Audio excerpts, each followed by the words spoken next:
ओम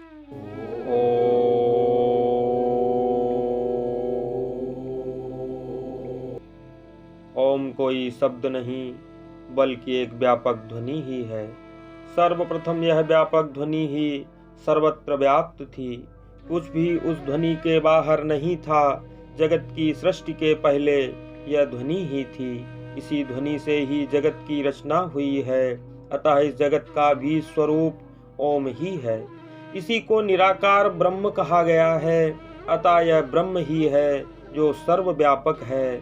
सब समाप्त होने के बाद यह ध्वनि ही बचेगी। इसीलिए यह सृष्टि भी भिन्न भिन्न आकृतियों में दिखती हुई भी अद्वैत है, क्योंकि सृष्टि अलग से कुछ नहीं, इसी ओम का ही विस्तृत साकार स्वरूप है।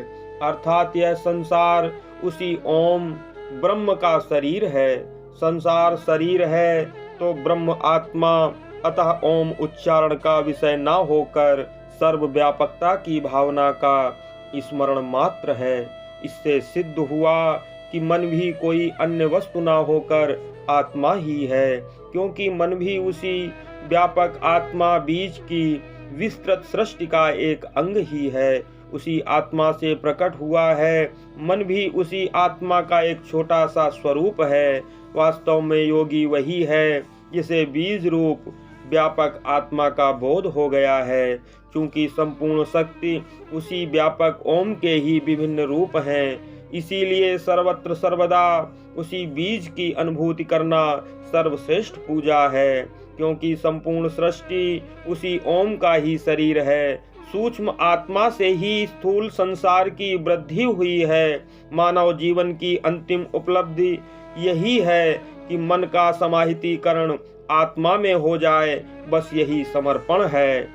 अष्टावक्र जी राजा जनक को समझाते हैं कि सर्वप्रथम उत्पन्न जल और वही अल्प जल धीरे धीरे वृद्धि को प्राप्त होकर गाढ़ा होकर गिरी बन जाता है। फिर धीरे धीरे वही जल जो गिरी बना था कठोर हो गया, जिसे खपड़ा कहा जाने लगा। जबकि जल, गिरी, खपड़ा कोई अलग अलग वस्तु नहीं है, बल्कि पानी का ही परिवर्तित स्वरूप होते होते नारियल हो गया। किंतु अज्ञान के कारण पानी, गिरी और नारियल अलग अलग दिखाई देते हैं। यही स्वरूप की भिन्नता है, यही द्वैत है।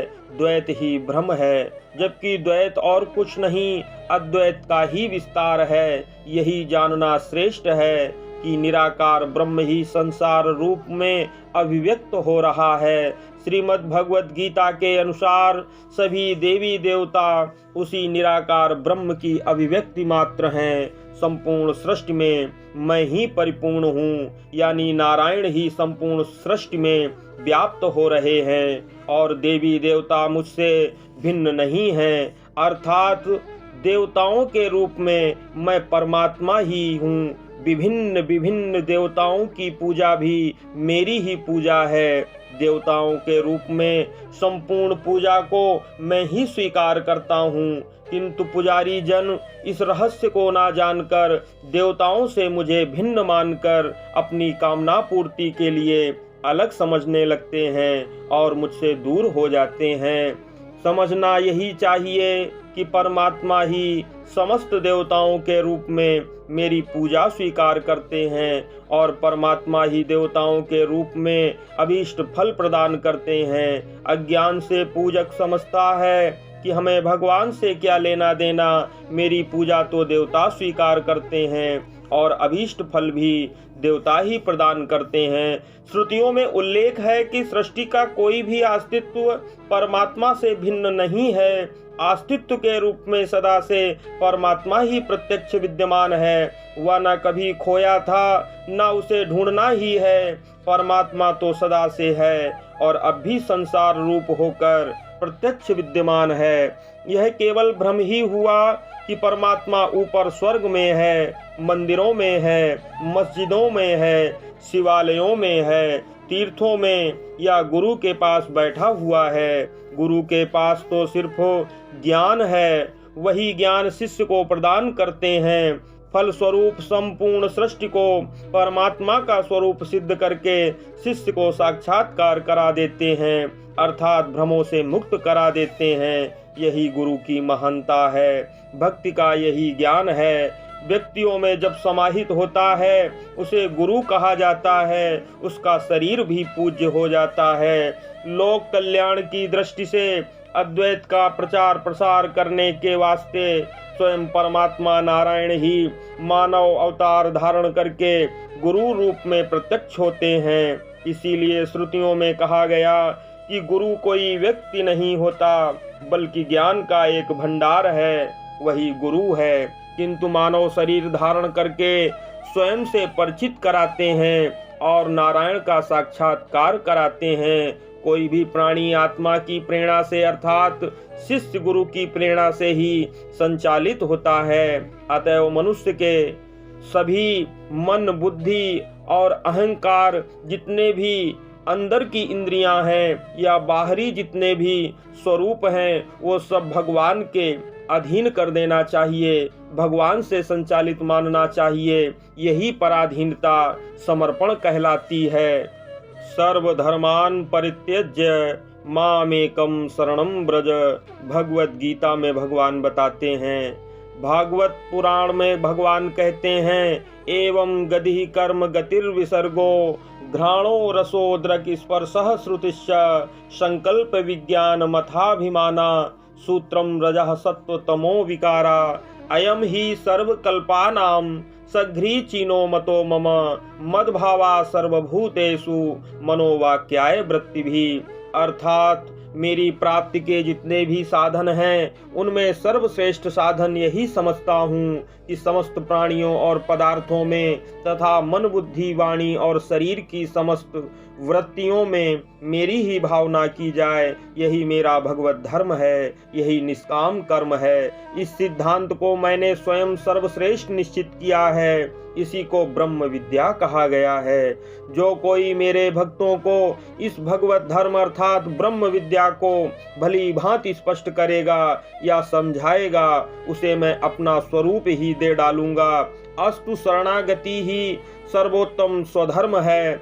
स्वधर्मे निधनम श्रेया, स्वधर्म के अभाव में द्वैत दिखाई देता है, अर्थात अज्ञानी को द्वैत दिखाई देता है। इसीलिए आत्मा और परमात्मा ब्रह्म को अलग अलग मानते हैं, जिससे उन्हें आत्मा और जीवात्मा दो जान पड़ते हैं। प्रत्येक प्राणी की आत्मा का अलग अलग अस्तित्व मानते हैं, जबकि मैं ही संपूर्ण आकृतियां स्वीकार किए हुए हूँ और मैं संपूर्ण आकृतियों में अवस्थित भी हूँ। सभी का विस्तार एक आत्मा ही है। जो इस गूढ़ रहस्य को जान लेता है वही ज्ञानी है। इसी गूढ़ रहस्य का खुलासा स्वयं नारायण ही करते हैं जब गुरु रूप धारण करके आते हैं। नियम संयम आदि का दिखावा तो अज्ञानियों का है, इसीलिए पुनर्जन्म अज्ञानियों का होता है। जब परमात्मा का प्रत्यक्ष रूप संसार ज्ञात हो गया तो प्रतीक पूजा की आवश्यकता ना रही। अद्वैत के अभाव में लोग मूर्ति पूजा या देवी देवताओं की पूजा करते हैं। आत्मा की अद्वैतता का ज्ञान हो जाने पर सभी भ्रम रूपी पाप नष्ट हो जाते हैं। जब मैं ही एक अखंड तत्व सभी में हूँ तो देवता स्वर्ग आदि वस्तियाँ भिन्न भिन्न कैसे दिखाई पड़ती हैं। जब किसी की स्वतंत्र सत्ता है ही नहीं तो परमात्मा स्वयं विनोदवश सारी क्रियाएं लीलावश कर रहे हैं। जीवन का सच्चा लक्ष्य यही है, गहराई में जाकर आत्मरूपी शिव की खोज करें और उसके प्रति समर्पित हो जाएं। सभी विचारों, अनुभूतियों और क्रियाओं का नेतृत्व सिर्फ आत्मा का ही कार्य है। इसी में शांति और समाधान है। समर्पित मन ही अनिवर्चनीय स्थिति है। इसीलिए तत्वज्ञानी का जीवन एक सूखे पत्ते की तरह होता है जो सिर्फ हवा के इशारे पर निर्भर करता है, स्वयं हिलडुल भी नहीं सकता। क्योंकि तत्वज्ञानी ब्रह्म विद्या को जानने वाला है, वह जानता है कि कुछ किया नहीं जा सकता, बल्कि सब कुछ प्रकृति के वेग से स्वयं होता है। लोग भक्ति को सरल मानते हैं, किंतु वह सरल नहीं है। भक्ति का तात्पर्य है आत्मसमर्पण। जैसे द्रौपदी भक्त थी, सभा में उपस्थित महाबलियों की आशा को त्याग कर सिर्फ एक आशा श्री कृष्ण के चरणार बिंदुओं में सिमट करके रह गई। यही भक्ति है। न जातु तिष्ठत्य कर्म कृत। जब श्री कृष्ण कहते हैं कि कोई कर्म किए बिना एक क्षण भी नहीं रहता, न भी करे तो भी होता है, मुक्ति का उपाय भगवान ने इसी श्लोक में स्पष्ट किया है। जो होता है होने दो, करो नहीं होने दो, जो होना है हुए बिना रह नहीं सकता, जो नहीं होना है उसका डर कैसा। ब्रह्म सूत्र में व्यास देव जी कहते हैं, यह संपूर्ण सृष्टि इस परमात्मा द्वारा किया गया ऐसा कार्य है जिसका कोई प्रयोजन नहीं है, अस्तु प्रयोजनहीन होने के कारण इसको लीला कहा गया है। अनंत स्फूर्णा की अनुभूति जब होती है तो समस्त संसार अदृश्य हो जाता है, संसार में स्वतः परमात्म दर्शन होने लगता है, यही आनंद है।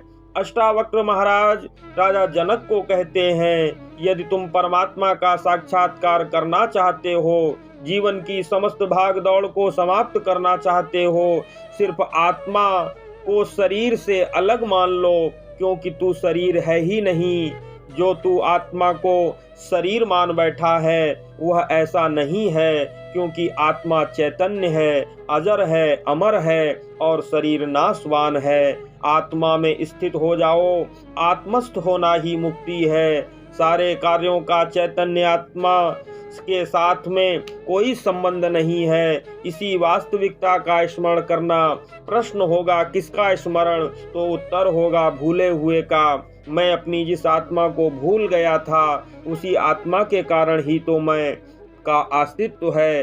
अस्तु आत्मा के रूप में ही मैं दृष्टा हूँ, अतः मैं का निर्माण आत्मा द्वारा है। भूल से जड़ तत्व मन ने आत्मा के मैं को अपना मैं मान रखा है, यही भूल में गलती हो गई। इसी का कारण स्मरण करना है। एको हम बहुश्यामा, वही एक अनेक नाम रूपों वाला हुआ है। उसी एक से सर्वप्रथम आकाश की उत्पत्ति हुई, आकाश से वायु की, वायु से अग्नि की, अग्नि से जल की और जल से पृथ्वी तत्व की। इन्हीं पांचों के मिश्रण से अंडज, स्वेदज, उद्भिज और जरायुज, इन चार प्रकार के प्राणियों की उत्पत्ति हुई। फिर इन प्राणियों में मन, बुद्धि, अहंकार बने, कारण सूक्ष्म और स्थूल शरीर बने। इससे स्पष्ट हो गया कि उसी एक चेतना का विस्तार ही अनंत ब्रह्मांडों के रूप में फैला हुआ है। तुम्हारा मैं जो वास्तव में चेतना का मैं है, वही दृष्टा है, यही ज्ञान है। वैसे भी विश्व की रचना का विस्तार करें तो परमात्मा और उसका विस्तार के अतिरिक्त कुछ नहीं। संसार शब्द भ्रम का संकेत है। अरे अब अद्वैत का ज्ञान हो गया तो कर्तव्य कैसा बचा। कर्तव्य तो मन के मैं का अभिमान है, जबकि मन के द्वारा आत्मा का मैं बोलता है।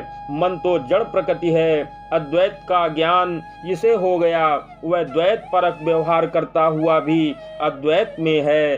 कर्म हमेशा मन के कर्तापन पर आधारित है। वही मन जो स्वयं में जड़ है, जो मन आत्मा की चेतना पाकर क्रियाशील होता है, परंतु मन ने आत्मा की चेतना को अपनी खुद की चेतना मानकर कर्ता बन बैठा। इसी झूठे कर्तापन की सजा उसे भोक्ता बनकर उठानी पड़ती है। थोड़ी सी गलती का फल बहुत बड़ा है। जब तक मन अपने को कर्ता माने रहेगा, तब तक भोगों ने सिलसिला समाप्त नहीं करेंगे और वह सिलसिला हमेशा चलता रहेगा।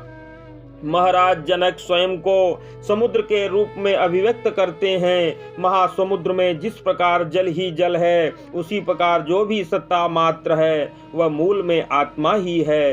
क्रियाएं हैं, तरंगादि है, खेल जैसा है, निष्प्रयोजन लीला मात्र है। अभी तक जिसे कर्ता मानकर सुख दुख भोगता था, वही अब लीला हो गया है। अर्थात मन का मिथ्या कर्तापन आत्मा की मूल शक्ति में खो गया। बस यही समर्पण है। वही बनाता है, वही बनता है, वही रक्षक है, वही रक्षित है, वही संसार है, वही संहारित होते हैं। अतः सब लीला है। नारायण नारायण।